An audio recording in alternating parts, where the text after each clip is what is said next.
making, Sam? Jerk chicken sliders, girl, with sweet peppers and onions. Okay. Throw some cheese on that thing. Throw some cheese on it.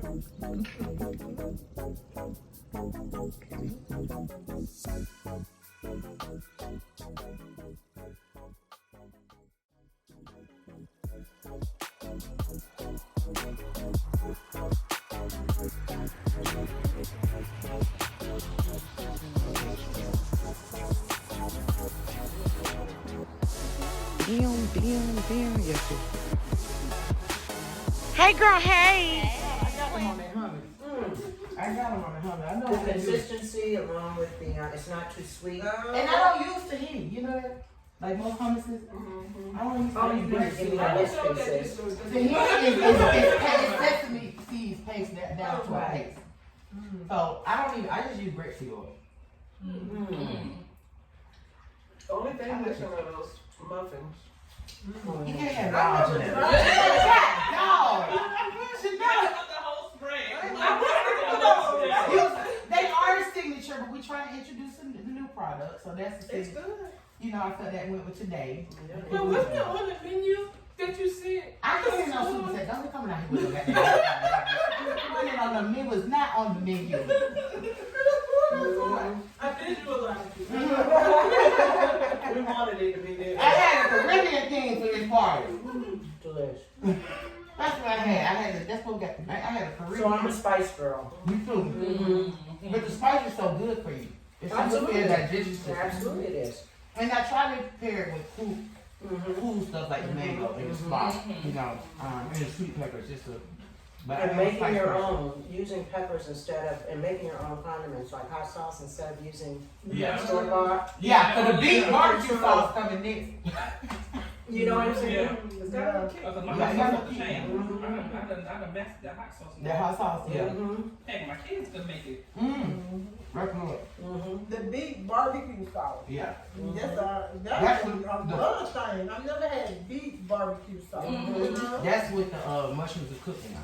Delicious. And that's what's in that barbecue.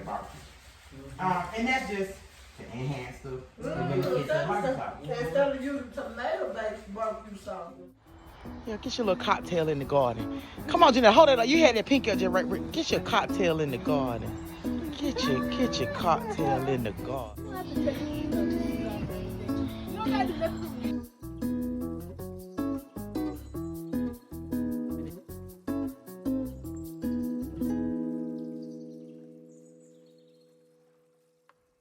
very novice gardener. I've grown some things in the past that I was successful with, but not a lot to make, any bones about really.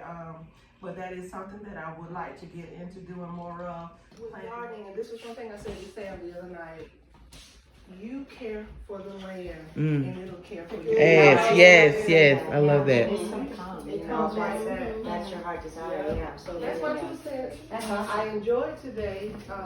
It had me getting dirty.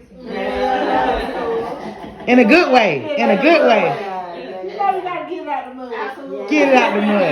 And I'm trying to work some things out, get a little more balance in life, and start my own container garden. Hey, start small. That's all you gotta do. Just start. Just start. Grow where you are. Bloom where you are planted. I still 6 acres to maintain. Okay.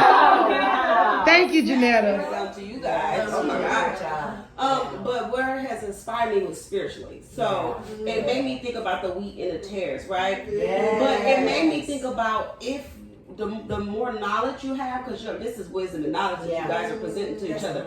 The more knowledge you have, the way you can be able to deter, you'll be able to know what the wheat is from the tares. So we're not getting out there and we're not getting the knowledge and see how it grows and do all that. We can't get familiar with it. Yeah. You know what I'm saying? You can't get familiar with it unless you're out there in it. You know what I mean? And it also applies to us in the world, like in us fleshly. You know what I mean? We don't know what the wheat is from the tare unless we spiritually connected. So the flesh and the spirit is the same thing. So this, and then you got to think we come from the ground. Right. That's where we're from. We're from the dirt. So the connection that you guys feel is because of where we come from.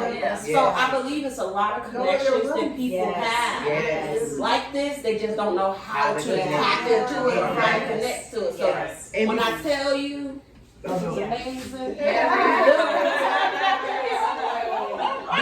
I should have been here. Now, I was just about to say that I was about to highlight because before you came, Emily was speaking to the science and ecology of how important everything works, like the symbiosis of everything. Right. And the ecosystem. Then you got to think about the spiritual ecosystem. Yeah. You see what I'm saying? That's right. How that all intertwines together. How learning certain things can now feed you mind, body, and soul. And that's what I try to convey in what I do with food. It starts simple with food, but on my journey and learning about how to heal myself through food,